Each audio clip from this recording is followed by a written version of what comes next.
I was 11 years old at my father's 40th surprise party. And the theme of that party was Peter Pan, and all 4 Guzik children dressed up like Captain Hook and Smee and Wendy. And for those that remember, the theme of Peter Pan, the theme song is, "I Won't Grow Up."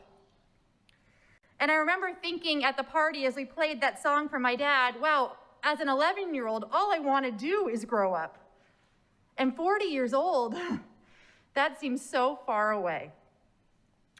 Well, my dear friends, many of you know, yesterday I turned 40. And so, thank you.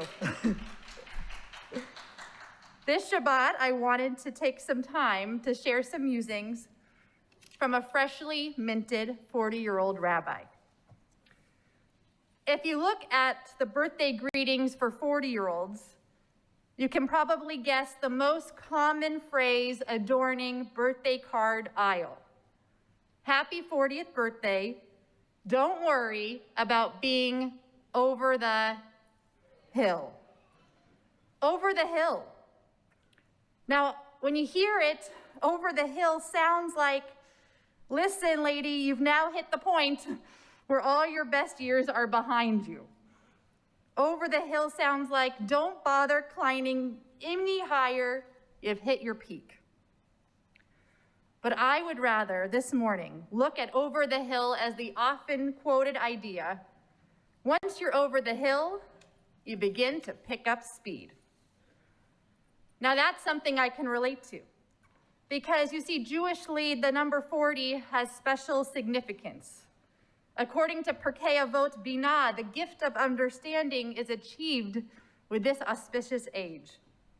The Talmud says that a person cannot fully understand the depths of his teachers before the age of 40. And that's one of the reasons why people usually wait until the age of 40 to really begin studying Kabbalah. But I'm not sure the idea is that one cannot study or comprehend wisdom until you reach this special age.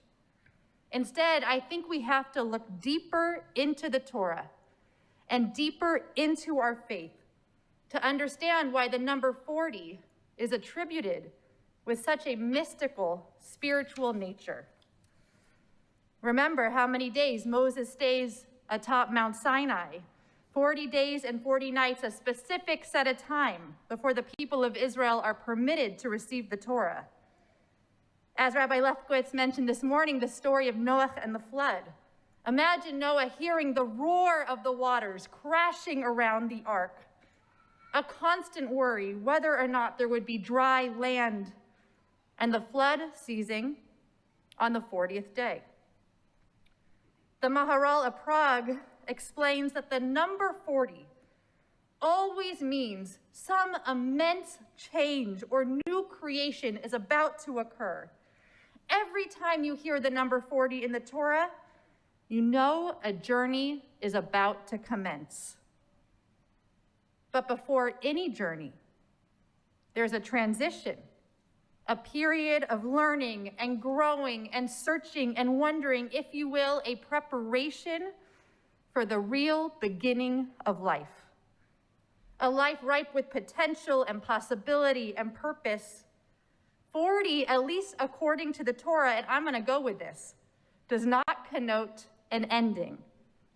Quite the opposite. 40 is an indication that the journey has just begun. Now, you may not realize it, but right now, all of us, every single one of us is immersed in a period of 40. And not just because you're sharing my birthday Shabbat with me.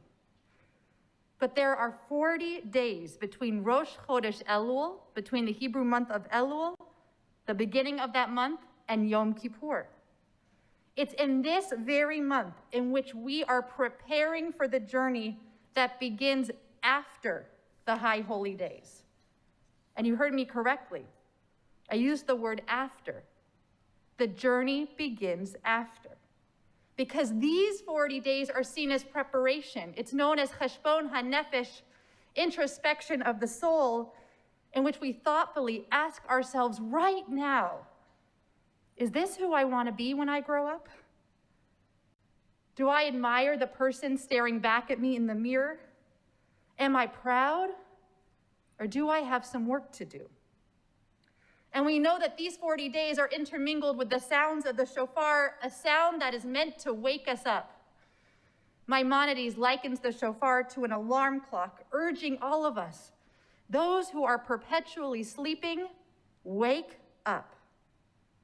Ask any marathon runner. No competition is ever achieved or ever won without proper stretching, without proper training. I'm sure we could ask Adam the same thing about winning a basketball game. It's that preparation that begins well before any person puts their foot on the starting line. We have 40 days to map out a journey we want to take this upcoming year.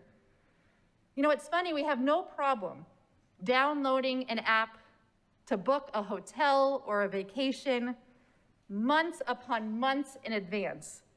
We'll map out our entire year, but here's the moment, right now, these 40 days in which we are being asked to map out our growth.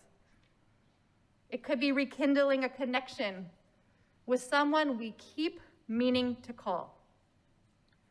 It might mean forgiving ourselves for something we keep worrying about, a piece of guilt that keeps creeping up. It might mean developing a closer bond with our children, our partner, our family, our community, deciding how to become a more committed Jew, hint, hint, or a member of our synagogue. Learn from this 40-year-old.